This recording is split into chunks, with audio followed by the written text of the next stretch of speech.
நம்முடைய மகிமையை வழங்க பண்ணுகிற ஆண்டவர் அஸ்பைக்கம் லேதுரமெனாதுரபென ஷிங்கந்தரபெனரபெனது ரெபல்ல தெனாங்கபரபோ எழும்பு சியோனே உன் வல்லமையை தரித்துக்கொள். பரிசுத்த நகரமாகிய எருசலேமே உன் அலங்கார வஸ்திரங்களை கேட்டு வாங்கிக்கொள். விருத்த சேதனமில்லாதவனும் அசுத்தனும் உன்னிடத்தில் வருவதில்லை. தூசியை உதறிவிட்டு எழும்பு, சியோனே வீற்று, உன் கழுத்துள்ள கட்டுகளை அவிழ்த்துபடி என்கிற வார்த்தைகளுக்காக உமக்கு ஸ்தோத்திரம் ஆண்டவரே. இப்பொழுது உம்முடைய மகிமைகள் நடுவே இருக்கிறதற்காக நன்றி. கர்த்தருடைய அக்கினியங்கள் மத்தியிலே இருக்கிறதற்காக நன்றி. ரேபாலா தடாந்தூபா ரேபாலா டூபா தல்லாம் தரதியோதரபு வெண்கல கதவுகளை ஆண்டவர் உடைக்கிறதற்காக நன்றி. நம்முடைய பிள்ளைகளுக்கு முன்பதாக எந்தெந்த வெண்கல கதவுகளாம் வைக்கப்பட்டிருக்கிறதோ இப்போதே அந்த வெண்கல கதவுகளை ஆண்டவர் உடைத்து விடுகிறதற்காக நன்றி. இருப்பு தாழ்பால்களை முறிக்கிறதற்காக நன்றி. அந்த காலத்தில் இருக்கிற பொக்கிஷங்களையும் ஒளிப்படத்தில் இருக்கிற புதையல்களையும் ஆண்டவர் கொடுக்கிறதற்காக நன்றி. இதோ ஒரு அக்கினியின் மகிமை, ஒரு செக்கினாவின் மகிமை இந்த இடத்தை மூடி நிற்கிறதற்காக நன்றி. ரேபாலா தடம் தரபரபு கர்த்தர் எழுந்தருள்கிறார், கர்த்தர் எழுந்தருள்கிறார், கர்த்தர் எழுந்தருள்கிறார். தமது மகிமை விளங்குகிற தம்முடைய தாபரமாகிய தம்முடைய உடன்படிக்கை பட்டினத்திலே வந்து நின்றவர் உன் நடுவிலே உலாவுகிறார், உன் நடுவிலே உலாவுகிறார். இஸ்பெனரபா லேபாடா துடந்தரபரகபு ரங்கபா லேபாதலந்துபோ கர்த்தருடைய அக்கினி அநேகர் மேலே இறங்குகிறதற்காக நன்றி, அநேகர் மேலே ஊற்றப்படுகிறதற்காக நன்றி. இதோ நான் காண்கிறேன் ரிகாபா லேதோடதரபு ஒரு அக்கினி சுழல் காற்று இந்த இடத்திற்கு நேராக இறங்கி வந்திருக்கிறது. ஒரு அக்கினி சுழல் காற்று ஈபா லேபா லேபோதலம் துடதரபு எலியாவின் மேலே விழுந்த ஒரு சால்வை இரட்டிப்பான மடங்கு அபிஷேகத்தை கொடுக்குமானால் இயேசுவினுடைய மகிமை எப்படிப்பட்ட ஒரு வல்லமையை கொடுத்து விட முடியும்? இதோ அந்த மகிமை ரெகாபா தல்லந்துடபு, இதோ அந்த அக்கினி லுபா டபா தல்லந்துடதரபரபு ரெபாலா துபா தல்லந்தபு. Thank you Lord, உமக்கு நன்றி. கர்த்தர் சொல்லுகிறார், அகிதோப்பளின் ஆலோசனைகளை நான் அபத்தமாக்கி விடுவேன். ஆமானின் தந்திரங்கள் ஒன்றும் பழிப்பது இல்லை. உனக்கு விரோதமாய் உருவாக்கப்படும் எந்த ஆயுதம் வாய்க்காதே போகும். உனக்கு விரோதமாய் நியாயத்தில் எழும்புகிற எந்த நாவையும் நீ குற்றப்படுத்துவாய். ரேபாலே பனாதரபரபு இதோ வாசல்கள் திறக்கப்படுகிறது. லீபா லேபாதனாந்தரபு அடைபட்ட வாசல்கள் திறக்கப்படுகிறது. கர்த்தர் இப்போதே வாசல்களை திறக்கிறீர். லீபா ரேபாலபு 6 மாதமாக எந்த வாசல் அடைபட்டதோ இதோ அந்த வாசலை கர்த்தர் திறக்கிறதற்காக நன்றி. ரேகாபா ராந்தரபு ஒரு ஜெயம் உண்டாகிறது, தோல்வி மாறுகிறது, தோல்வி மாறுகிறது. ரிகாபா லேபாராம் தனருபாதல்லதபு. Thank you Lord, உமக்கு நன்றி. ரெகமலதுரபு ஆவியானவர் ஒரு வார்த்தை எனக்கு சொல்லுகிறார். கர்த்தர் எழுந்தருள்வார், அவருடைய சத்துருக்கள் சிதறடிக்கப்படுவார்கள். நன் எபிலகஸ் பியோகபா லிபரம் எபிலஸ் பியூதரபனகபா. கர்த்தர் எழுந்தருள்வார், அவருடைய சத்துருக்கள் சிதறடிக்கப்படுவார்கள். ஆலயத்தின் நடுவிலே அவர் சிங்காசனமிட்டு அமர்ந்திருக்கிறார்.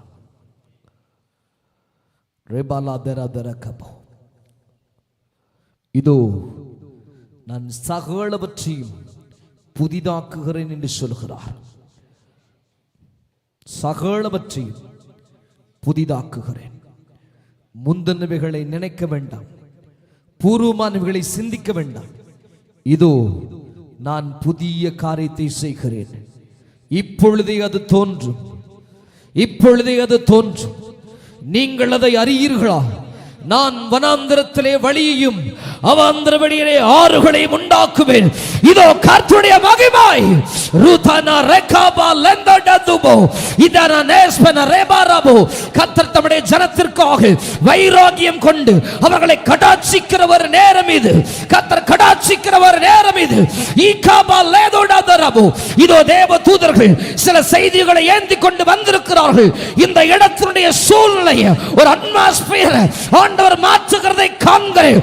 ஒரு அக்கினி இந்த இடத்திற்கு முன்பதாக தகிக்கிறதை காண்கிறேன். பலிபீடத்திற்கும் எனக்கும் நடுவாக ஒரு அக்கினி எழும்பி நிற்கிறது. ரிகாபா லெபாரதரா. அக்கினி அதை மாற்றுகிறது. அக்கினி அதை மாற்றுகிறது. எந்த குப்பை, எந்த போராட்டம், எந்த சத்துருடைய வல்லமை உனக்கு விரோதமாய் எழும்புகிறதோ அதை கர்த்தருடைய அக்கினி மாற்றுகிறது. இன்றைக்கு ஒரு அற்புதத்தை காண்பாய். இன்றைக்கு ஒரு அற்புதத்தை காண்பாய். செங்கடல்கள் திறக்கிறதை காண்கிறேன். எரிகோவுடைய மதில் சுவர்களை ஆண்டவர் உடைந்து விழ பண்ணுகிறார். இயேசுவின் நாமத்தினாலே தீர்க்க தரிசனமாய் திட்டமாய் சொல்லுகிறேன்.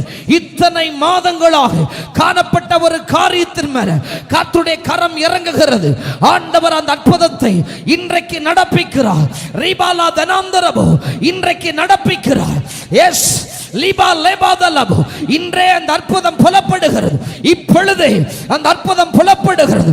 இப்பொழுதும் ஒரு சுகமளிக்கிற வல்லமையை நான் காண்கிறேன். சுகமளிக்கிற மகிமை இந்த இடத்திற்குள்ளே உலாவுகிறதை காண்கிறேன். கர்த்தருடைய சுகமாக்குதல், கர்த்தருடைய செக்கினாவின் மகிமை இந்த இடத்தை நிரப்புகிறதை காண்கிறேன். எந்த பலவீனமானாலும் சரி இப்பொழுதே இயேசுவின் நாமத்தினாலே மடக்க முடியாது, தூக்க முடியாது, நிமிர முடியாது எந்த பலவீனம் காணப்படுகிறது இப்பொழுதே இயேசுவின் நாமத்தினாலே அது சுகமடைவதாக. எஸ் நவ ரிபாலா தடந்தரபோ. வியாதிகள் சுகமடைவதாக. பலவீனத்தின் கட்டுகள் இப்போது அறுந்து விழுவதாக. உட்கார முடியாம அன்ற ஸ்பைனல் கார்ட்ல எந்த இடத்துல பலவீனம் இருக்குதோ கழுத்து பகுதி தொடங்கி இடுப்பு பகுதி வரை எங்கே பலவீனம் காணப்படுகிறதோ இப்பொழுது இயேசுவின் நாமத்தினாலே இப்போதே சுகம் உண்டாவதாக. சுகத்தை பெற்றுக்கொள்ளட்டும், விடுதலை பெற்றுக்கொள்ளட்டும். கண் பகுதிகளில், காது பகுதிகளில், நாவின் பகுதிகளில், மூளை பகுதிகளில், இதய பகுதிகளில், கிட்னி பகுதிகளில், சிறுநீரக பகுதிகளில், எலும்பு பகுதிகளில், தசைகளில், நரம்புகளில், சதைகளில், இரத்த நாளங்களில் இப்பொழுதே ஒரு மகிமை இறங்குவதாக. நான் அல்ல, அவரே இங்கே உலாவுகிறார். அவரே இங்கே உலாவுகிறார். என்னை பார்க்க அல்ல, இதோ அவரே இங்கே உலாவுகிறார். ஒரு சுகமாக்குதல் இப்பொழுதே உண்டாவதாக, உண்டாவதாக. எஸ், நீர் அதை நடப்பிக்கிறதற்காக நன்றி. கீழையாத்தின் பிசின் தைலம், கீழையாத்துடைய ரணவைத்தியன் இந்த இடத்திற்குள்ளே நிற்கிறபடியினால் உமக்கு நன்றி.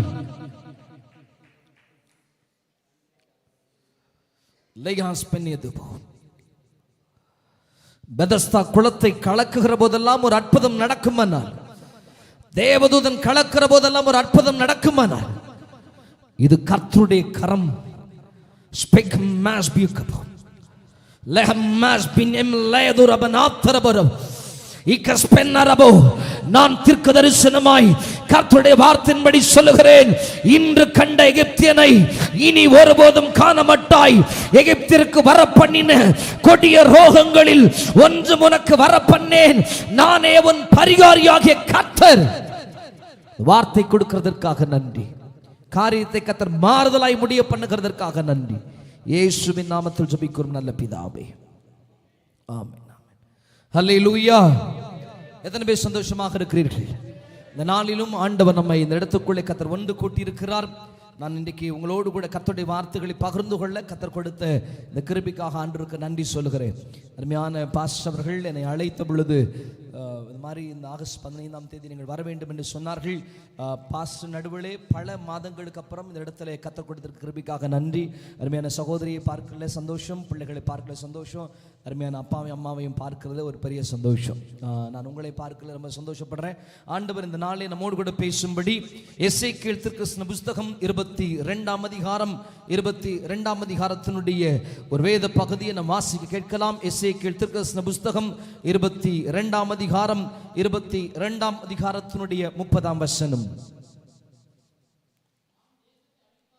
நான் தேசத்தை அழிக்காதபடிக்கு திறப்பிலே நிற்கவும் சுவரை அடைக்கும் தக்கதாக ஒரு மனுஷனை தேடினேன், ஒருவனையும் காணோம். இந்த வேத பகுதியை வாசிக்கும் போது ஆண்டவர் சொல்லுகிறார், நான் தேசத்தை அழிக்காதபடி திறப்பிலே நிற்கவும் சுவரை அடைக்கும் தக்க ஒரு மனிதனை தேடினேன், ஒருவனையும் காணோம்.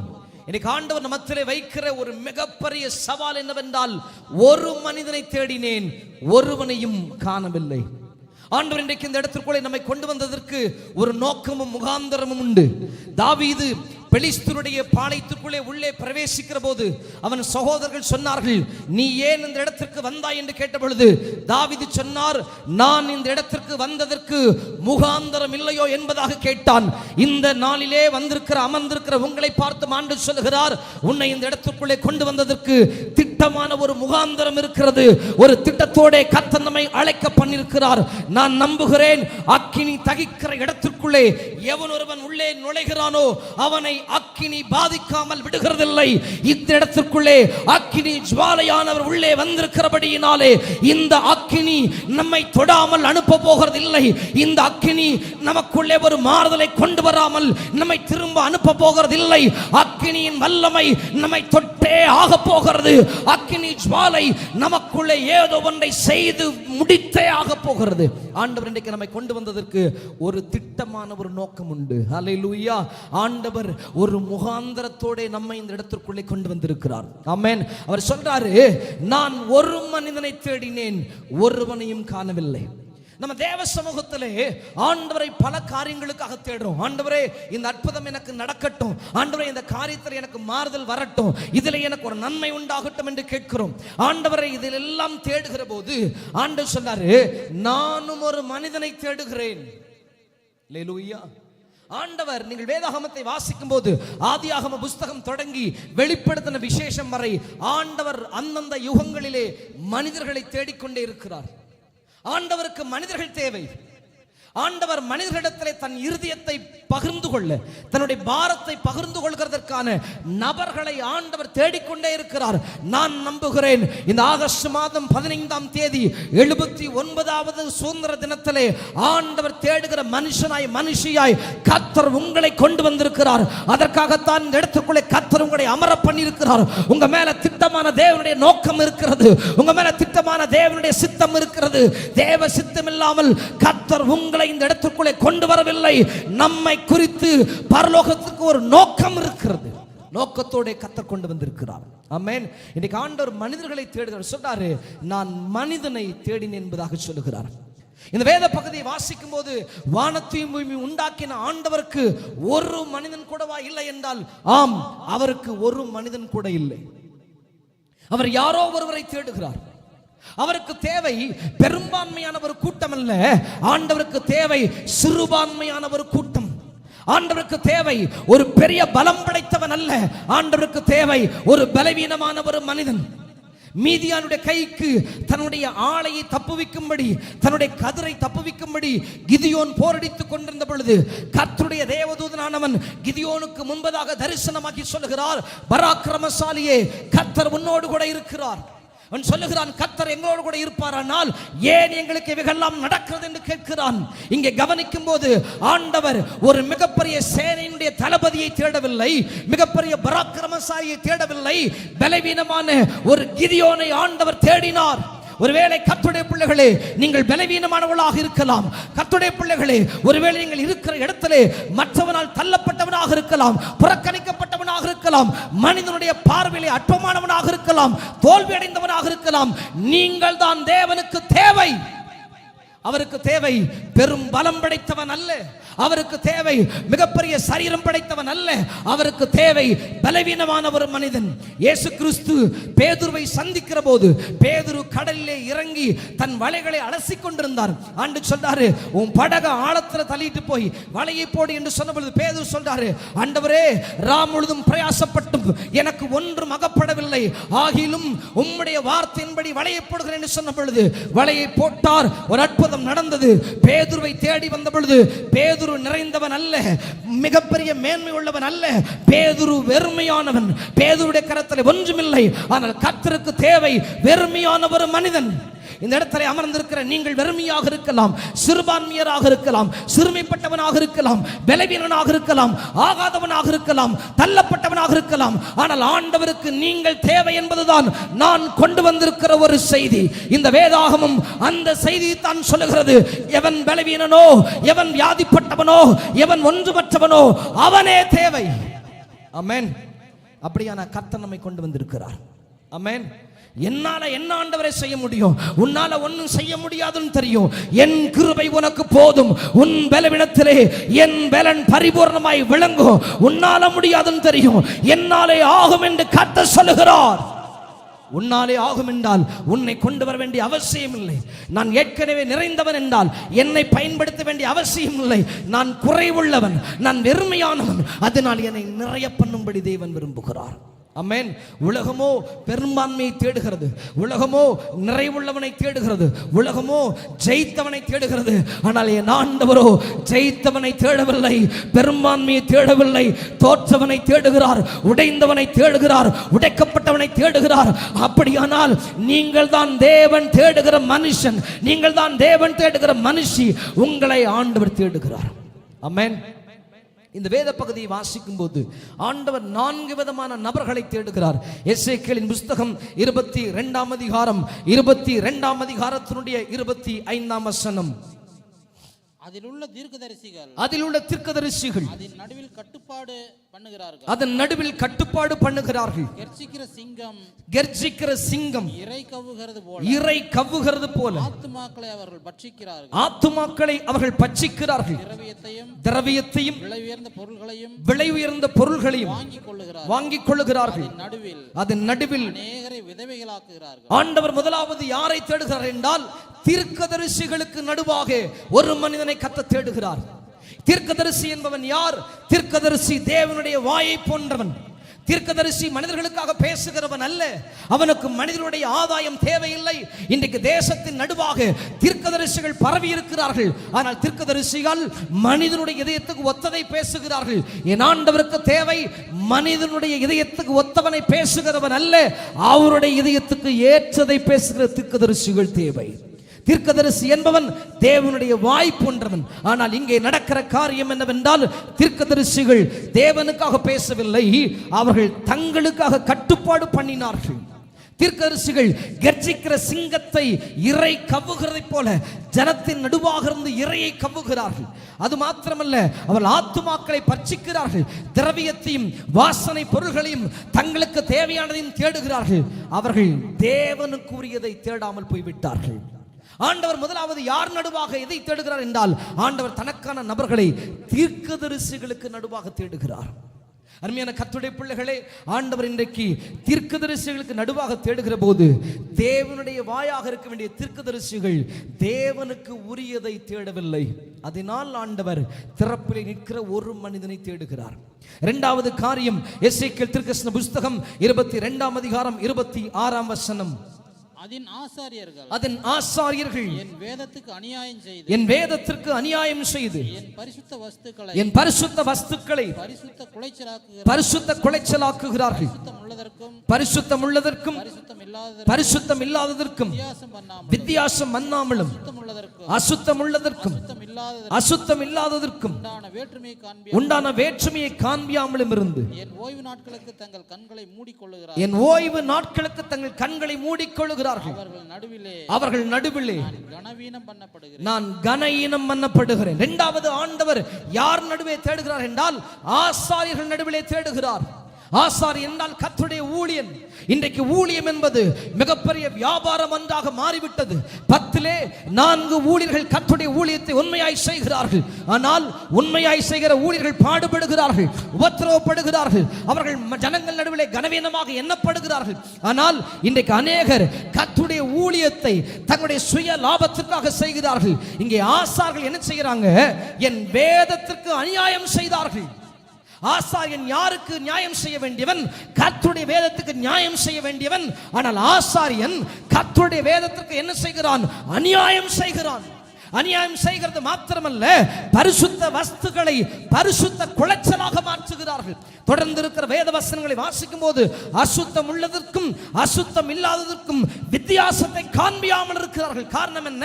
வித்தியாசம் தெரியுமானால் ஜனங்கள் வேறு இடத்திற்கு ஓடிவிடுவார்கள், அவர்களை பேதையாகவே வைக்கிறார்கள். கவனியுங்கள், ஆசாரியர்களுக்கு நடுவாக தனக்கான ஒரு மனிதனை தேடுகிற போது ஆசாரியன் கர்த்தரை கனயீனம் பண்ணுகிறான். ஆண்டவர் அதனால ஆசாரியர்கள் நடுவிலிருந்து மனிதர்களை தேடல. மூன்றாவதாக நீங்கள் எசேக்கியேல் புத்தகம் 22ஆம் அதிகாரம் 27ஆம் வசனம். அதன் நடுவில் இருக்கிற அதன் பிரபுக்கள், அதன் நடுவில் இருக்கிற அதன் பிரபுக்கள் இறை கவுகிற ஓநாய்களைப் போல் இருக்கிறார்கள். அநியாயமாய் பொருள் சம்பாதிக்கிறதற்கு ரத்தம் சிந்துகிறார்கள், ஆத்துமாக்களை கொள்ளையிடுகிறார்கள். மூன்றாவது, யார் நடுவாக ஒரு மனிதனை தேடுறார்னா பிரபுக்கள் நடுவாக தேடுகிறார். பிரபுக்கள் பணம் படைத்தவர்கள், பிரபுக்கள் புகழ் படைத்தவர்கள், பிரபுக்களுக்கு எல்லாம் இருக்கிறது, அவர்களுக்கு ஒரு குறையும் இல்லை. அவர்கள் நடுவாக தனக்கான மனிதனை கத்த தேடுறாரு. ஆனா பிரபுக்கள் என்ன செய்கிறார்கள்? தங்கள் பணம் வந்தபடியினாலே, தங்களுடைய வசதி வந்தபடியினாலே கர்த்தரை மறந்து விட்டார்கள். இங்கே அமர்ந்திருக்கிற நம்முடைய ஜீவங்களுக்குள்ளே ஒரு நாள் வியாதியின் நடுவாகவும் போராட்டத்தின் நடுவாகவும் ஒன்றுமற்றவர்களாக இருந்தோம். நம்ம வாழ்க்கையில எதுவுமே நல்லா இல்ல. கர்த்தர் எப்பொழுது நம்முடைய எல்லைக்குள்ளே வந்தாரோ அப்பொழுது எல்லாம் நன்றாக மாறினது. தெருவிலே கடந்த நம்மை ஆண்டவர் எடுத்து பிரபுக்களாக நிறுத்தினார். இன்றைக்கு நாம யாரா மாறிட்டோம்னா பிரபுக்களாக மாறிட்டோம். ஆமென். கிறிஸ்துவுக்குள்ளே வருகிறதற்கு முன்பாக நமக்கு எல்லாம் குறைபட்டது. எப்பொழுது ஆண்டவருக்குள்ள வந்தமோ எல்லாவற்றையும் ஆண்டவர் நிறைவாக மாற்றிவிட்டார். இப்ப நமக்குள்ள எந்த குறைவும் இல்லை. நடந்த காரியம் என்ன? குறைவோடு கூட இருந்த போதெல்லாம் தேவனை தேடின நாம, குறைவோடு கூட இருந்த போதெல்லாம் ஞாயிற்றுக்கிழமை நாளில் எவ்வளவு வேலை இருந்தாலும் கர்த்தரை தேடின நாம, குறைவோடு இருந்த போதெல்லாம் குடும்ப ஜெபம் பண்ணின நாம, குறைவோடு இருந்த போதெல்லாம் அதிகாலையில எழும்பு தேவ சமூகத்தில் அமர்ந்த நாம, இப்ப பிரபுக்கள் ஆன பிற்பாடு கர்த்தரை தேடுகிற நேரத்தை குறைத்து விட்டோம். ஞாயிற்றுக்கிழமை நாள்ல கர்த்தரை விட ஏதோ ஒரு காரியம் முக்கியமான ஒன்றாக மாறிவிட்டது. கர்த்தரை விட ஏதோ ஒரு காரியம் நம்முடைய இடத்தை அழைத்துக் கொண்டது. நாம இப்ப யாரா மாறிட்டோம்னா பிரபுக்களா மாறிட்டோம். பிரபுக்கள் நடுவாக ஒரு மனிதனை தேடுகிறார். பிரபுக்கள் நடுவாகும் ஒரு மனிதனும் தேவனுக்கு இல்லை. நான்காவதாக அதே எசேக்கியேல் தீர்க்கதரிசன புத்தகம் 22ஆம் அதிகாரம் 29ஆம் வசனம். தேசத்தின் ஜனங்கள் இடுக்கண் செய்து கொள்ளையடித்து சிறுமையும் எளிமையுமானவனை ஒடுக்கி அந்நியனை அநியாயமாய் துன்பப்படுத்துகிறார்கள். நான்காவதாக யார் நடுவே தேடுகிறார்? தேசத்தின் ஜனங்கள் நடுவாக தனக்கான மனிதனை தேடுகிறார். தேசத்தின் ஜனங்களோ தங்களுக்கு உரியதை தேடுகிறார்கள், தங்களுக்கு தேவையானதை தேடுகிறார்கள். வேதம் விதமாய் சொல்லுகிறது, முதலாவது தேவனுடைய ராஜ்யத்தையும் தேவனையும் தேடுங்கள், அப்பொழுது இவைகள் எல்லாம் உங்களுக்கு கூட என்ன செய்யப்படும்? கொடுக்கப்படும் என்று கர்த்தருடைய வேதம் சொல்லுகிறது. நாமோ தேவனுக்கு உரியதை விட்டுவிட்டோம், கர்த்தருடைய ராஜ்யங்களுக்கு உரியதை விட்டுட்டோம். நாம நமக்கு நம்முடையது என்கிற இடத்துக்குள்ள நகர்ந்து விட்டோம். கர்த்தர் நமக்கு முக்கியமா இல்ல, தேவனுடைய இறுதியம் நமக்கு முக்கியமா இல்ல, நாம நம்முடையவளாக மாறிவிட்டோம். ஜனத்தின் நடுவாகும் அவருக்கு உரியவர்கள் இல்லை. இப்ப இந்த 4 கூட்டத்தின் நடுவே, தீர்க்கதரிசிகள் நடுவே, ஆசாரியர்கள் நடுவே, பிரபுக்கள் நடுவே, சாதாரண ஜனத்தின் நடுவே ஆண்டவர் ஒரு மனிதனை தேடினார், ஒருவனையும் காணவில்லை. அப்படி தேடின ஆண்டவர் இன்றைக்கு இந்த சியோன் அசெம்பிளி ஆஃப் காட்ல இருக்கிற அமர்ந்திருக்கிற உன்னையும் என்னையும் கட்ட தேடுகிறார். ஆண்டவர் 4 இடங்களை ஆட்களை தேடி ஒரு ஆள் அவருக்கு கிடைக்கல. ஆனா இன்னைக்கு நம்மை தேடி வந்திருக்கிறார். நம்மை தேடி அப்படி இருதயம் சொல்லுகிறது, ஒருவனை தேடுகிறேன். அந்த ஒருவனாக ஏன் நீங்களும் நானும் இருக்கக்கூடாது? இந்த 79வது சுதந்திர தின விழாவை தேசம் முழுதும் கொண்டாடுகிறார்கள்.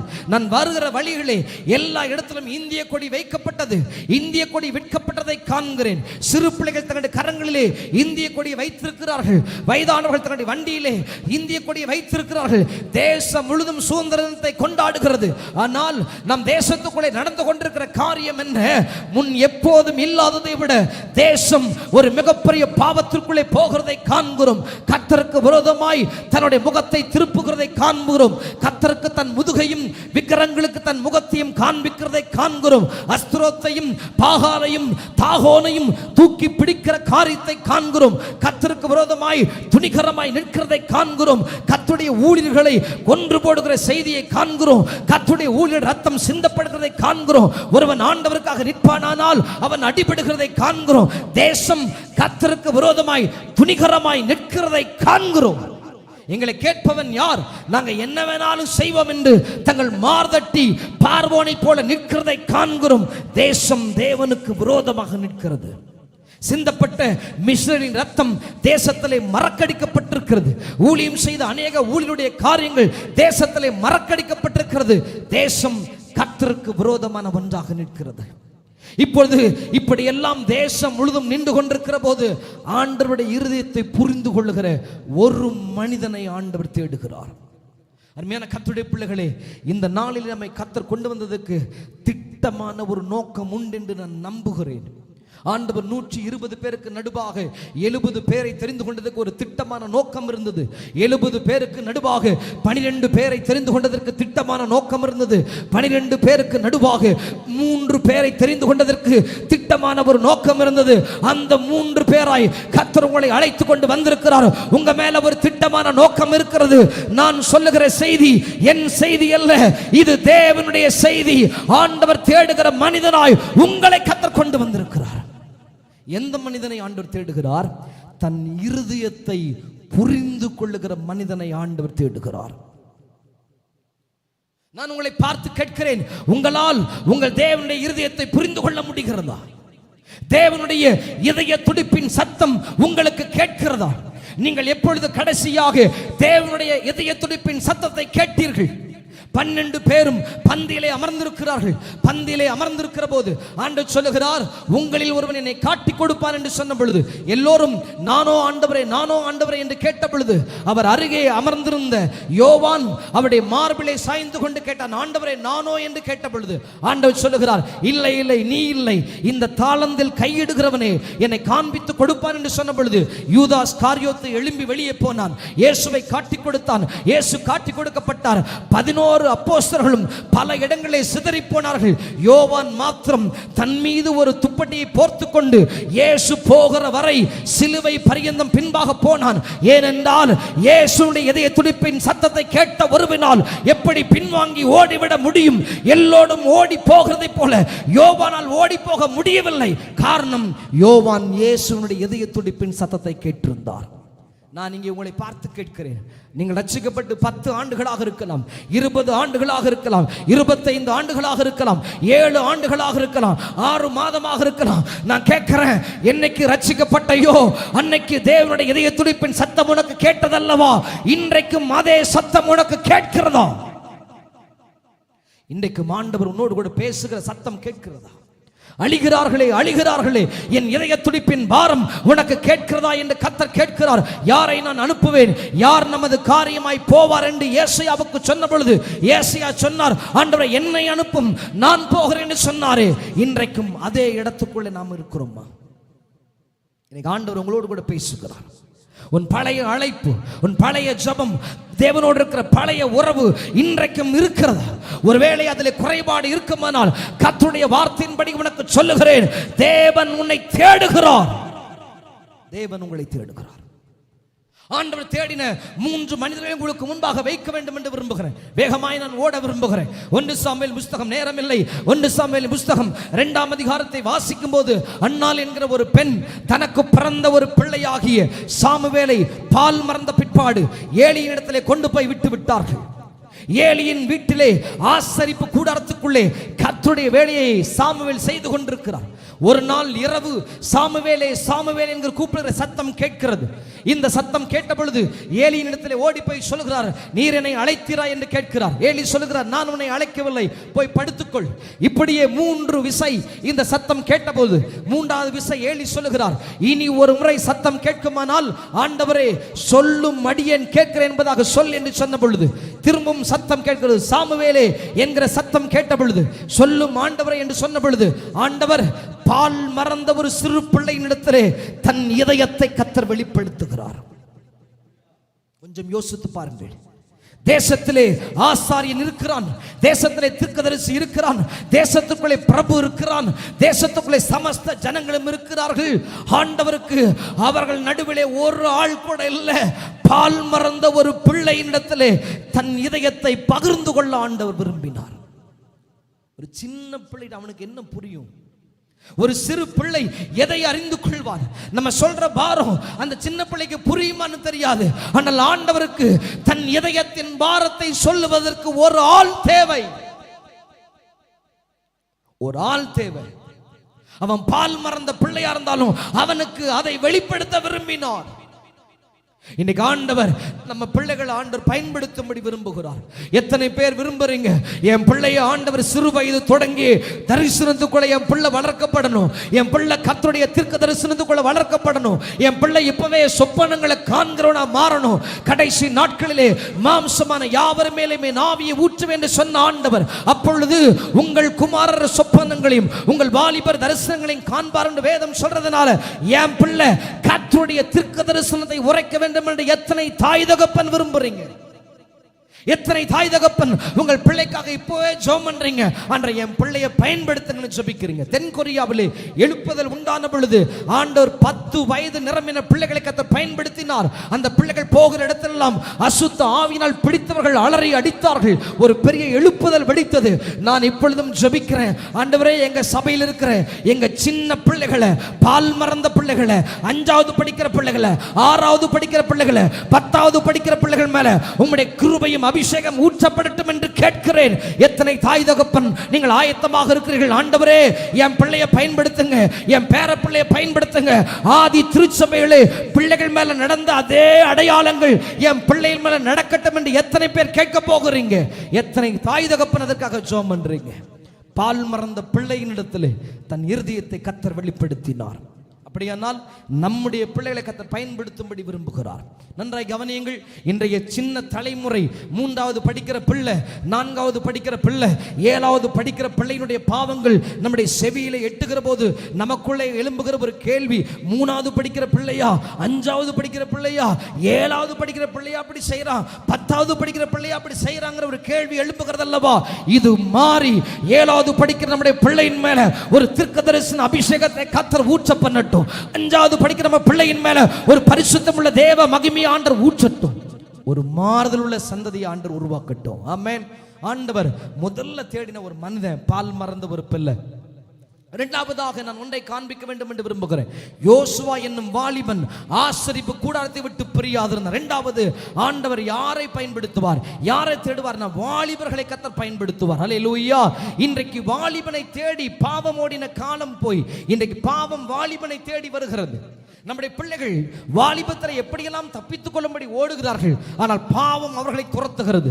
இன்றைக்கு செல்போன் மோகம் இன்றைக்கு பிள்ளைகளை சீரழிக்கிறதை பார்க்கிறோம். செல்போன் மோகம் பிள்ளைகளுடைய வாழ்விலே ஒரு பெரிய தாக்கத்தை உண்டாக்குகிறதை காண்கிறோம். ஆனால் யோசுவா என்கிற வாலிபன் ஆசரிப்பு கூடாரத்தை விட்டு பிரியாதிருந்தான். அப்படியானால் நம்முடைய வாலிப பிள்ளைகள் எங்கே வளர வேண்டும் என்றால் அவர்கள் கர்த்தருடைய ஆலயத்திலிருந்து வளர தேவன் விரும்புகிறார். அல்லேலூயா. நம்ம பிள்ளை சர்ச்சில் பாய் எடுத்து போடுறது ஆசீர்வாதம், நம்ம பிள்ளை சர்ச்சில் சேர் போடுறது ஆசீர்வாதம், நம்முடைய பிள்ளை சர்ச்சில் குப்பை பொறுக்கிறது ஆசீர்வாதம். நான் என் பிள்ளைக்கு அதை சொல்லிக் கொடுக்கிறேன். சர்ச்சில் கிடக்கிற குப்பையை எடுத்து நீ முதல்ல போடுன்னு சொல்ற காரணம் எனக்கு தெரியும். எந்த பிள்ளை கர்த்தருடைய ஆலயத்துக்குள்ளே பணிவிடை வேலை செய்கிறதோ அவனைத்தான் ஆண்டவர் தலைவனாக கர்த்தர் பயன்படுத்துகிறார்.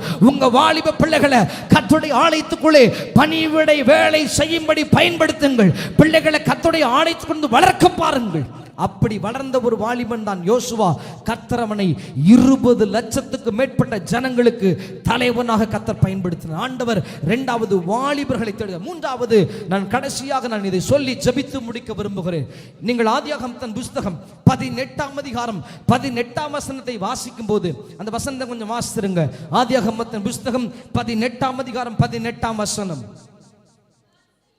நான் செய்ய போகிறதை ஆபிரகாமுக்கு மறைப்பேனோ என்று கர்த்தர் சொல்லுகிறார். நன்றாய் கவனியுங்கள்.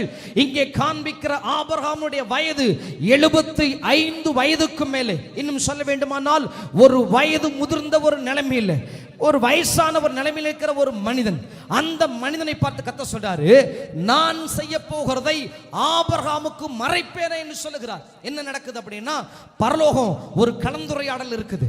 தேவனும் தேவதூதர்களும் ஒரு கலந்துரையாடல் இருக்கிறாங்க. என்ன கலந்துரையாடல்? சோதோம் குமர பட்டணத்துக்குள்ளே பாவம் பெருகி இருக்கிறதுனால சோதோம் குமர பட்டணத்தை நான் என்ன செய்ய போகிறேன்? அழிக்க போகிறேன் என்று கர்த்தர் சொல்றாரு. தேவதூதர்கள் பேசிட்டு தேவதூதர்கள் போய்விட்டார்கள். தேவதூதர்கள் போனதுக்கு அப்புறம் கர்த்தர் தனக்குள்ளே பேசுகிறார், நான் ஆபிரகாமுக்கு நான் செய்ய போகிறதை எப்படி மறைப்பேன்? கொஞ்சம் யோசித்து பாருங்கள். பரலோகம் சம்பாஷிக்கிற ஒரு காரியம், தேவ தூதரிடத்தில் பேசி அதை பகிர்ந்து கொள்கிற ஒரு காரியத்தை ஒரு ஒற்றை மனிதனிடத்தில் கர்த்தர் மறைக்க விரும்பவில்லை. ஆபிரகாம் ஒரு வாலிபன் அல்ல. ஆபிரகாமால் ஆண்டவர் சொல்றதை செய்ய முடியுமான்னு தெரியல. அவன் ஒரு வயது முதிர்ந்தவன். இங்கே அநேகர் இந்த இடத்துக்குள்ள உட்கார்ந்து இருக்கிறோம். இந்த வயது முதிர்ந்த காலத்திலே என்னால் என்ன செய்து விட முடியும்? ஆபிரகாம் ஒரு வயது முதிர்ந்தவன். அந்த கர்த்தர் சொல்றாரு, நான் செய்ய போகிறதை ஆபிரகாமுக்கு மறைப்பதில்லை. கர்த்தர் ஆபிரகாமிட்ட வந்து சொல்றாரு, ஆபிரகாமே, சோதோம் கொமோராவில் நான் இதெல்லாம் செய்ய போறேன்னு சொன்ன பொழுது ஆபிரகாம் கர்த்தருக்கு முன்பாக நின்று கொண்டிருந்தார். ஆண்டவரே கேட்கிறார், ஆண்டவரே, ஒருவேளை சோதோம் கொமோரா பட்டணத்துக்குள்ள 50 நீதிமான்கள் இருப்பார்களானால் சோதோம் கொமோரா பட்டணத்தை நீங்க அழிக்க மாட்டீங்க. கர்த்தர் சொல்றாரு, 50 நீதிமான்கள் இருப்பார்களானால் நான் பட்டணத்தை அழிக்க மாட்டேன். ஆண்டவரே 40, ஆண்டவரே 30, ஆண்டவரே 20, ஆண்டவரே 10. ஆபிரகாம் அந்த இடத்தை விட்டு நகரவில்லை. கர்த்தர் பதில் கொடுக்கிற வரை ஆபிரகாம் நின்று கொண்டே இருந்தார். இன்றைக்கு நாம நம்முடையதுக்காக ஓடின காலங்கள் எல்லாம் முடிந்து விட்டது. ஆண்டவருக்காக நாம் இனி என்ன செய்ய போகிறோம்? நம்ம என்ன செஞ்சிட்டோம்? ஒரு நாள் என் ஆண்டவர் நாம் பார்க்கிற இதே ஆகாயத்தின் வழியாக வருவார். ஒருவேளை அதற்கு முன்பதாக நாம முந்திக் கொள்வோம். முந்திக் கொள்ளுகிற போது கர்த்தர் கேட்பார், நான் உனக்கு இதெல்லாம் கொடுத்தேனே, இன்னதை செய்தேனே, நீ எனக்காக என்ன செய்தாய்? ஆண்டவரே, நான் இதெல்லாம் சேகரிச்சேன், இதெல்லாம் பண்ணின ஆண்டவரே, இதெல்லாம் பண்ணின, ஓகே, எனக்காக நீ என்ன செய்தாய்? ஆண்டவர் இன்னைக்கு உங்களை பார்த்து கேட்கிறாய், நீங்கள் ஆண்டவருக்காக என்ன செய்தீர்கள்? நீங்க ஆண்டவருக்காக கடைசியாய் செய்த காரியம் என்ன? சுவிசேஷம் அறிவிப்பது உன்னுடைய உரிமை அல்ல, அது உன்மேல் விழுந்த கடமை. ராபர்ட் மொப்பட் என்கிற தேவ மனிதர் ஆப்பிரிக்காவிலே ஊழியம் செய்தவர். அவருடைய வயது 80 வயதுக்கு மேலே. ஒரு நாள் ஒரு பெரிய பல்கலைக்கழகத்தில் பிரசங்கம் பண்ணினார். என் வயது 80 வயதுக்கு மேலே, இதற்கு மேலே என்னால் நடக்க முடியாது. ஆப்பிரிக்காவில் போய் யார் ஊழியம் செய்யணும்னு கேட்ட பொழுது எல்லோரும் அமைதியாக இருந்தார்கள். அந்த ராபர்ட் மொப்பட் என்கிற மிஷனரி சொன்னார், ஒருவேளை நீ ஒருவனும் போகலன்னா பரவாயில்ல, நான் ஆப்பிரிக்காவின் காடுகள் துவங்குற இடத்துக்குள்ள போய் படுகடையா படுத்துக்குவேன். அந்த வழியாய் போகிற கடைசி மனிதன் வரைக்கும் இயேசு உன்னை நேசிக்கிறாங்க செய்தியை படுத்துக்கொண்டே சொல்வேன் என்பதாக சொன்னார். அருமையான கர்த்தருடைய பிள்ளைகளே, ஆண்டவர் நம்மை நம்புகிறார். கர்த்தர் ஆபிரகாமை நம்பினார். ஆபிரகாம் கேட்டு முடிச்சவன் அந்த இடத்துக்குள்ள போகல. ரொம்ப அழகான ஒரு தேவனுடைய வார்த்தை, கர்த்தர் போய்விட்டார், ஆபிரகாமோ பின்னும் அங்கே நின்று கொண்டிருந்தான். கர்த்தர் தேசத்தை அழிக்க போகிறார் என்கிற செய்தி ஆபிரகாமுக்கு செய்தி அல்ல, அது ஆபிரகாமுடைய இதயத்திலிருந்து வெளிப்பட்ட ஒரு பாரம். ஆபிரகாமை அமிழ்த்தினது. ஆபிரகாம் அந்த இடத்தை விட்டு வெளியே போக முடியல, அவர் நின்று கொண்டே இருந்தார். ஆண்டவர் அதைத்தான் நம்பினார். ஆண்டவர் அதைத்தான் ஆபிரகாம்கிட்ட எதிர்பார்த்தார். நான் இதை சொன்னா ஆபிரகாம் இதற்காக திறப்பில் நிற்பான் என்று ஆண்டவருக்கு தெரியும். எத்தனை இரவுகள் ஆண்டவனை எழுப்பி விட்டிருக்கிறார், எத்தனை அதிகாலை கர்த்தரை எழுப்பி விட்டிருக்கிறார். உன் பழைய ஜெபம் எங்க? பழைய முழங்கால்கள் எங்க? பழைய கண்ணீர் எங்க? ஆண்டவரே, ஆத்துமாக்களை சந்தியும் என்று ஓடின அந்த ஓட்டம் எங்க? இன்றைக்கு நம்ம குளிர்ந்துட்டோமே, இன்றைக்கு நம்ம சௌரியமா மாறிட்டோமே, இன்றைக்கு ஆவியானவர் நம்மை தேடுகிறார். இன்றைக்கு இது இந்த சத்தம் என் சத்தம் அல்ல, இது ஆவியானுடைய சத்தம். ஆண்டவர் உங்களை தேடுகிறார். சுவிசேஷம் அறிவிக்கணுமே. என் வீட்டு பக்கத்துல ஆண்டவர் குறித்து அறியாதவன் கிறிஸ்து இல்லாமல் சாகுறானே, இவனுக்கு நான் தானே ஜாமக்காவலன், இவனுக்கு நான் தானே அறிவிக்க வேண்டியவன், நான் சும்மா இருக்கிறேனே. நான் எழும்பணுமே, நான் அவனுக்கு ஆண்டவருடைய வார்த்தையை சொல்லணுமே. பட்டணங்கள் எனக்கு முன்பாக பாலாய் கிடக்கிறதே, ஜனங்கள் எனக்கு முன்பாக அழிகிறார்களே, இவர்களுக்காக யார் நிற்பா? அன்று சொல்லி முடிச்சுட்டு போயிட்டாரு. ஆபிரகாமோ பின்னும் கர்த்தருக்கு முன்பதாக நின்று கொண்டிருந்தான். ஆபிரகாமால் அந்த இடத்தை விட்டு எந்திரிச்சு போக முடியல. இந்த ஒரு நாள் போயிரும், இன்னொரு ஜெபம் வரும், இன்னொரு ஜெபம் வரும், ஜெபங்கள் வந்து கொண்டே இருக்கும். ஆனால் நம்முடைய அர்ப்பணிப்பை கர்த்தர் விரும்புகிறார். என்னை விட நல்ல பிரசங்கம் என்ற ஆட்கள் வரலாம், நிறைய ஆராதனை முறைகள் வரலாம், ஆனா இன்றைக்கு ஆண்டவர் நம்மோடு கூட பேசுகிறார். நான் ஆண்டவருக்காக ஏதாகலும் ஒன்றை செய்கிறவனாக இருக்கணும். அதுக்கு தான் கர்த்தர் அழைச்சிருக்கிறார். ஒருவேளை என் காலம் முடிந்து போகலாம், கர்த்தருக்கு முன்பாக நாம் போய் நிற்க வேண்டிய ஒரு நேரம் வரலாம். நிற்கும் போது கர்த்தர் கேட்கலாம், உண்மை முத்தமுள்ள ஊழியக்காரனே நீ என்ன செய்துன்னு கேட்கும்போது எங்கிட்ட என்ன பதில் இருக்க போகிறது? நேற்று இருந்தவர்கள் இன்றைக்கு இல்லை. நான் ஆண்டவருக்கு முன்னாடி நிற்கிற போது நான் என்ன சொல்ல போறேன், என்ன பதில் எங்கிட்ட இருக்க போகுது? வயது முதிர்ந்த ஒரு மனிதன், 3 பேரை காண்பிச்சேன். ஒருவன் பால் மறந்த ஒரு பிள்ளை, இன்னொருவன் வாலிபன், இன்னொரு வயது முதிர்ந்தவர். ஆண்டவர் யாரை வேண்டுமானாலும் கத்த தேடுவார். ஒருவேளை உங்களை தேடலாம். ஆண்டவர் இந்த நாட்களில் உங்ககிட்ட தன்னுடைய இருதயத்தினுடைய பாரத்தை ஆண்டவர் சொல்ல விரும்பலாம். அவருக்கு தேவை ஒரு நபர். அந்த நபரும் எல்லாருமே எல்லாரும் இல்லை, யாரை அவர் நம்புகிறாரோ அவர்களுக்கு தன்னுடைய சத்தத்தை தொனிக்க பண்ணுவார். நான் உங்களை பார்த்து தீர்க்கமாய் கேட்கிறேன், தேவன் உங்களை நம்புவாரா? அவர் நம்புவார் என்றால் தன் இருதயத்தை வெளிப்படுத்துவார். இன்னைக்கு ஆண்டவர் அதற்காக தான் இந்த இடத்துக்குள்ள கர்த்தர் கொண்டு வந்திருக்கிறார். அன்று அதுக்காக தான் உங்களை கொண்டு வந்திருக்கிறார். தேவன் தேடுகிற ஒரு மனிதன். எங்கெங்கோ இருந்து ஆட்கள்லாம் விட்டுட்டாரு. பாஸ்டர், நான் ஒரு சின்ன ஊரில் தான் இருக்கிறேன், சின்ன பட்டணத்துக்குள்ள தான் இருக்கிறேன், சின்ன வேலை தான் செஞ்சுட்டு இருக்கிறேன், நான் படிக்கிற இடத்துல தான் இருக்கிறேன், நான் ஒரு சின்ன வேலை தான், எதுவானாலும் சரி நம்மளை ஆண்டவர் பயன்படுத்த விரும்புகிறார். என்னோடு கூட கண்களை மூடி கைகளை உயர்த்தி தெய்வ சமூகத்தில் ஒப்பு கொடுங்க.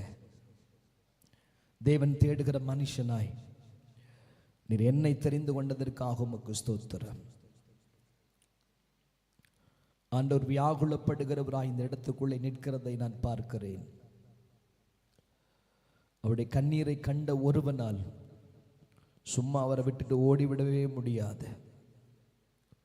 ஆண்டவர் நம்மை தேடுகிறார். தேசம் முழுதும் கடினமாகவும் இருமாப்பாகவும் தங்கள் வழிபாடுகளில் மிக வைராகியமாய் நிற்கிற போது அவருக்காக வைராகியம் கொள்ளுகிற ஒரு மனிதன் தேவை. ஆண்டவரே, என்னோடு கூட பேசுங்க ஆண்டவரே. ஆண்டவர் முன்னாடியெல்லாம் உங்ககிட்ட பேசுவார். இப்போ உங்களால் அந்த தரிசனத்தை பார்க்க முடியல, அந்த சொப்பனத்தை காண முடியல, தேவ சத்தத்தை கேட்க முடியல, ஏதோ சில காரியங்கள் உங்களை தடுக்கிறது. ஆனால் இன்னைக்கு நான் என்ன உணர்றேன்னா, ஒரு பந்து போல ஒரு அக்கினி அப்படியே இந்த இடத்தை சுழற்றி போடுகிறத நான் உணர்கிறேன். எஸ், அவர் எங்கே தான் இருக்கிறார். அநேகரை புதுப்பிக்கும்படி விரும்புகிறார். அநேகருடைய இடத்திற்குள்ளே ஒரு புதிய மகிமையை ஊற்றும்படி விரும்புகிறார். நான் சும்மா வந்துட்டு போகிறது அல்ல தேவ திட்டம், அது அல்ல தேவ நோக்கம். என் மேல ஒரு பாரத்தை ஆண்டவர் அமிழ்த்தும்படி விரும்புகிறார். என் இருதயத்தை சந்தோஷப்படுத்துகிறேன். ஒருவன் இங்கே இருக்கிறாரா என்று கேட்கிறார். ஆண்டவரே, நான் இருக்கிறேன்னு சொல்லுங்க. உங்க பேரை சொல்லி சொல்லுங்க. ஆண்டவரே, நான் இருக்கிறேன். ஆண்டவரே, ஓ ரேகாந்தர பனாதியோதரபோ, அன்றை எனக்கு அதை சொல்லுங்க ஆண்டவரே, எனக்கு அதை சொல்லுங்க ஆண்டவரே. லீகாமா தெல்லன் எனக்கு அதை வெளிப்படுத்துங்க ஆண்டவரே. அன்றைய ஒரு நண்பனை போல எனக்கு வெளிப்படுத்துங்க. அன்றைய ஒரு சகோதரனை போல எனக்கு வெளிப்படுத்துங்க. ஒரு தகப்பனை போல எனக்கு வெளிப்படுத்துங்க. அன்று நீங்க தேடுற ஒரு மனுஷன் நானா நிக்கட்டும் ஆண்டவரே, நானா இருக்கட்டும் ஐயா. கேட்க ஆரம்பிங்க. ஒருவரும் சும்மா இராதீங்க, கேட்க ஆரம்பிங்க. ஆண்டவரே, அது நானா இருக்கட்டும் ஆண்டவரே, என்ன பயன்படுத்துங்க ஆண்டவரே. உங்க சத்தம் எனக்கு தொலிக்கட்டும். அன்றைய உங்க இருதயத்தின் பாரத்தை எனக்கு சொல்லுங்க ஆண்டவரே, சொல்லுங்க ஆண்டவரே, சொல்லுங்க ஆண்டவரே. அந்த பழைய அந்த அன்பு எனக்குள்ள குறைஞ்சிட்டு ஆண்டவரே, என்ன மறுபடியும் புதுப்பிங்க ஆண்டவரே. நான் ஏதாவது ஒன்று செய்யணும் ஆண்டவரே. என் குளிர்ந்து போன நிலைமையிலிருந்து நான் திரும்ப ஆண்டவருக்காக அனலா மாறணும் ஆண்டவரே. சிலர் ஆண்டவர் அடையாளம் இடுகிறார். எஸ் மேனையோதர பெனக்கபா, சிலர் ஆண்டவர் அடையாளம் இடுகிறார்.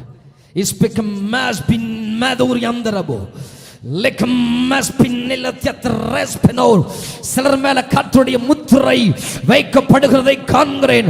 கர்த்தர் சிலரை பிரித்தெடுக்கிறார். இயேசுவின் நாமத்தினாலே இப்பொழுதே அந்த முத்திரை, இப்பொழுதே அந்த மகிமை அநேகர் மேல் இறங்கி வருகிறது. ரிகாபா லெபாடா துடதரா ரிபாலா இஸ்பெனா ரியாதர பரபரபோ இஸ்பென்யபனாதியோதரா லெபாலா பக்கபா. நீ அவளை பயன்படுத்த போகிறதற்காக நன்றி. அவருடைய எல்லைகளிலே முந்திய ஜபத்தை, முந்திய சத்தத்தை கொண்டு வருகிறதற்காக நன்றி. உமக்காக ஓடுகிற ஆட்களை எங்களை பயன்படுத்துகிறதற்காக நன்றி. நாங்கள் எங்க தடைபட்டு நிற்கிறோமோ அந்த தடைகளை மாற்றி எங்களுக்காக உங்களை மாற்றுகிறதற்காக நன்றி. ஆண்டவரே, உலகத்துக்காக ஓடுறவன் நிறைய பேர் இருக்கிற ஆண்டவரே. உலகத்துக்காக வைராக்கியம் பாராட்டுறவன் நிறைய பேர் இருக்கிற ஆண்டவரே. உலகத்துக்காக சாகிறவன் நிறைய பேர் இருக்கிற ஆண்டவரே. உங்களுக்காக எங்களை பயன்படுத்துங்க ஆண்டவரே. ஏதாவது ஒன்று செய்யணும் ஆண்டவரே. ஆவியானவர் பாரப்படுத்துகிறத உணர்கிறேன். ஏதாவது ஒன்று செய்யணும் ஆண்டவரே. அதுக்கு தான் கர்த்தர் உன்னை அழைத்தார். என்னை பயன்படுத்துங்க ஆண்டவரே. வேறுமையான பாத்திரம் நான் வேறுத்து தள்ளாமலே நீரம்பி வலியும் பாத்திரமாய் வனைந்து கொள்ளுமே. வேதத்தில் காணும் பாத்திரமெல்லாம் இயேசுவை போற்றிடுதே. என்னையும் அவ்வித பாத்திரமாய் வனைந்து கொள்ளுமே. கூயவனே கூயவனே படைப்பின் காரணனே களிமண்ணான என்னையுமே கண்ணோக்கி இயேசுவின் நாமத்தில் ஜெபிக்கிறோம் நல்ல பிதாவே. ஆமென். நாம் கரங்களை தட்டி அன்பு உங்களுக்கு நன்றி சொல்லுவோம். Thank you pastor. நாட்கள் நிச்சயமாக தீர்க்க தரிசனமான வார்த்தைகளை நாம் கேட்டோம். நிச்சயமாக தேவன் நம்மை ஆசீர்வதிப்பார். எத்தனை பேர் ஆசீர்வதிக்கப்பட்டீங்க? ஆமென். அல்லேலூயா. கண்கள் மூடி அன்பு ஊழியருக்காக ஓகே ஒரே மனைவி 2 பிள்ளைகளை கர்த்தர் கொடுத்துருக்கிறார். கர்த்தருக்கு ஸ்தோத்திரம். அன்பு அவங்க சோமனூர் பகுதியில் கர்த்தருடைய ஊழியத்தை செய்கிறாங்க. அநேகருக்கு ஆசீர்வாதமாக அமைகிறாங்க. கடந்த நாட்களில் அநேக வட மாநிலங்கள் இருக்கிற அநேக பகுதிகளுக்கு சென்று கர்த்தருடைய ஊழியத்தை நிறைவேற்றினார்கள். நிச்சயமாக தேவன் ஆசீர்வதிப்பாராக. கண்களை மூடி ஜெபிக்கலாம். கிருபையுள்ளவரே, உமக்கு நாங்கள் நன்றி செலுத்துகிறோம். இந்த தேவன் எங்களோடு கூட பேசின அன்பின் வார்த்தைகளுக்காக நன்றி செலுத்துகிறோம். ஆண்டவரே, உம்முடைய தீர்க்கதரிசியை கொண்டு தேவன் பேசின வார்த்தைகளை நாங்கள் விசுவாசிக்கிறோம். தேவனை கர்த்தர் இன்றைக்கு பேசின வார்த்தைகளை நாங்கள் சுதந்திரித்துக் கொள்கிறோம். எங்கள் திருச்சபை அதை சுதந்திரித்துக் கொள்ளட்டும். எங்கள் மக்கள் அதை சுதந்திரித்துக் கொள்ளட்டும். வந்தவர்களை ஆசீர்வதித்து அனுப்புங்க. இன்றைக்கு ஆண்டவரே, கர்த்தருடைய மகிமை எங்கள் மத்தியில் வெளிப்பட்ட தயவுக்காக நன்றி. அந்த ஒவ்வொரு பிள்ளைகளையும் ஆசீர்வதித்து அனுப்புகிறோம். உங்களுடைய வாழ்வில் எல்லா ஆசீர்வாதங்களையும் நன்மைகளையும் பெற்று ஆண்டவரே என்னுடைய கிருபையில் பெருக உதவி செய்வீரா. இயேசு கிறிஸ்துவின் நாமத்தில் பிதாவே, ஆமென். சென்று சொல்லுவோம். என் ஆத்துமாவே கர்த்தரை ஸ்தோத்திரி, என் முழுவதும் பரிசுத்த நாமத்தை ஸ்தோத்திரி. என் ஆத்துமாவே கர்த்தரை ஸ்தோத்திரி, கர்த்தர் செய்த சகல உபகாரங்களும் என்று மறவாதே. நம்முடைய கர்த்தராகிய இயேசு கிறிஸ்துவின் கிருபையும் பிதாவாகிய தேவனுடைய அன்பும் பரிசுத்தாவின் ஐக்கியம் சிநேகம் நம் அனைவரோடும் கூட கிறிஸ்துவை உள்ளம் இருப்பதாக. God bless you. கர்த்தர் உங்களை ஆசீர்வதிப்பாராக. வந்த ஒவ்வொருவருக்கும் நன்றி செலுத்துகிறேன். கர்த்தர் உங்களை ஆசீர்வதிப்பாராக. கர்த்தர் உங்களோடு கூட இருப்பாராக.